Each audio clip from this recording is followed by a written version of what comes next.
All my friends are heathens, take it slow.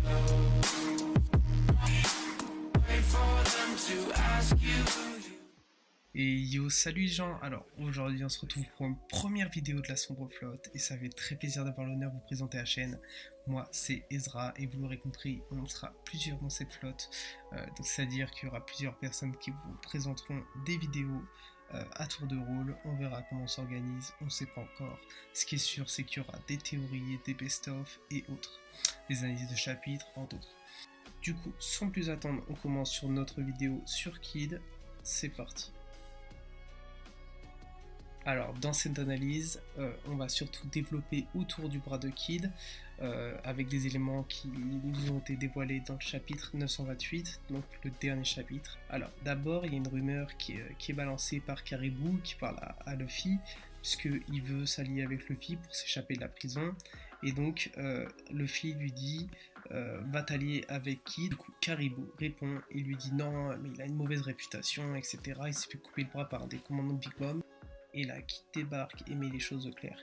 Il explique qu'en fait, il n'a pas perdu son bras à cause d'un commandant de Big Mom, mais c'était bien avant par un des pirates du Roux. Alors, d'abord, déjà, qu'est-ce qu'on apprend? On apprend déjà que Kid, il a blessé un des commandants de Big Mom. Alors moi, personnellement, je présume que ce serait Cracker. Pourquoi Cracker? Parce qu'il avait une grosse cicatrice sur le visage et Smoothie n'avait pas de blessure apparente. Ensuite, il s'est fait rouster par un des commandants. Bah, devinez qui c'est? Forcément Katakuri. Et qui a battu Katakuri? Bingo, Luffy. Donc Luffy est plus fort que Kid actuellement. Et la prime le confirme actuellement, puisque Luffy a pris de l'écart en étant monté jusqu'à 1,5 milliard de berries, alors que Kid est toujours à 470 millions, sachant que Kid est censé avoir une prime qui pourrait peut-être surestimer son niveau de puissance dans le sens où il commet beaucoup de crimes. Et du coup, finalement, grâce à tous ces éléments, on se dit quand même que Luffy est aujourd'hui plus puissant que Kid. Et Kid, s'il veut être utile contre le combat contre Kaido, il va devoir level up.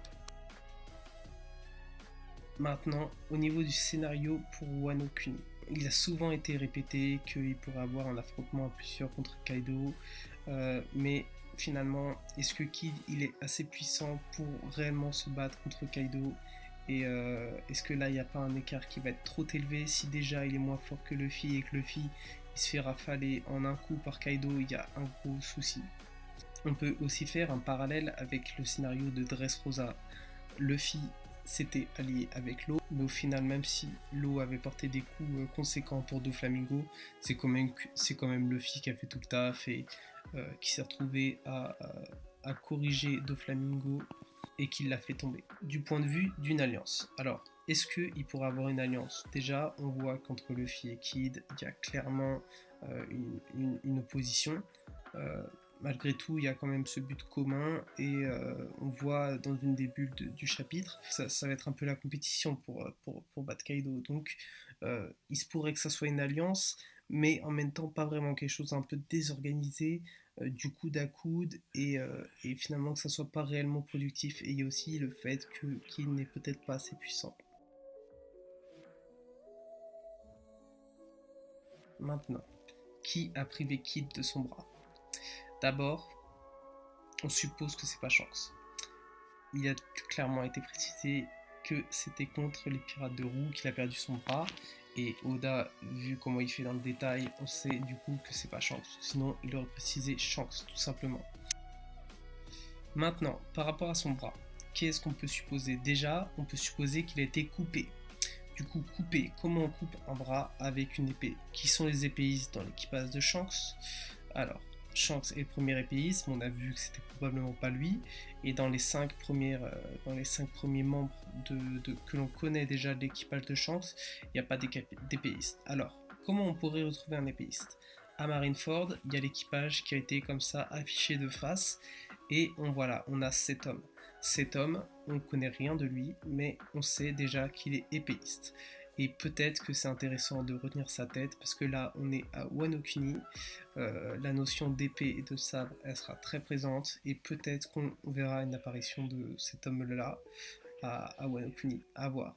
Donc si on théorise là-dessus, c'est aussi parce que on est dans un contexte particulier à Wano Kuni avec les samouraïs, avec des katanas, et peut-être que ce personnage ferait une apparition. Alors maintenant, est-ce que Kid va tuer Shanks? Alors c'est une question qui est très intéressante à se poser. Pourquoi? Déjà, on a le côté vengeance.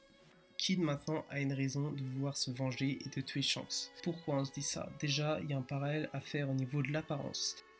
Et on sait que tout dans One Piece fonctionne un peu par schéma. Par exemple, Luffy ressemble à Roger, Zoro ressemble à Rayleigh, et si Kid ressemblait à Shanks, que ce soit pour Kid ou Shanks, ils ont tous les deux une cicatrice à l'œil gauche, les cheveux roux, il leur manque tous les deux un bras, etc.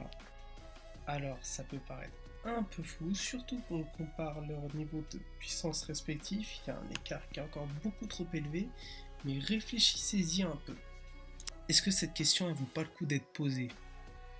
Pourquoi Oda dessine aujourd'hui une opposition entre Kid et Shanks, et Kid et Luffy du coup, puisqu'on sait que Shanks est lié à Luffy depuis le début de l'œuvre. Maintenant, qu'est-ce qui pourrait se passer? Si Kid tue Shanks, il devient empereur, et finalement, quelque part, il s'impose un peu comme le digne rival contre Luffy pour devenir le roi des pirates, ce qu'il prétend depuis le premier arc de Shabandi. D'autre part, Kid, on a appris par Kaido qu'il a le Haki des rois, et que probablement il est destiné à de grandes choses, mais pour l'instant on n'a pas vu grand chose de lui. Et peut-être que cette information clé que Oda nous a donnée dans ce chapitre, eh ben elle pourrait un petit peu relancer le personnage de Kid, et peut-être que du coup on situe un passage stratégique où le personnage de Kid va enfin commencer à être développé. Alors maintenant, si on regarde du point de vue des supernovas, c'est vrai qu'il y avait eu beaucoup de tensions au début, mais finalement il y a eu beaucoup d'alliances. Par exemple, Zoro et Bonnie, Law et Luffy, Luffy, Law et Kid au Shabandi. Et finalement, peut-être que les supernovas n'ont pas réellement d'intérêt à s'opposer entre eux et qu'il n'y aura pas réellement opposition. Mais est-ce que Kid ne pourrait pas être une exception et du coup devenir un réel rival pour Luffy? L'avenir nous le dira. On arrive au terme de cette vidéo du coup.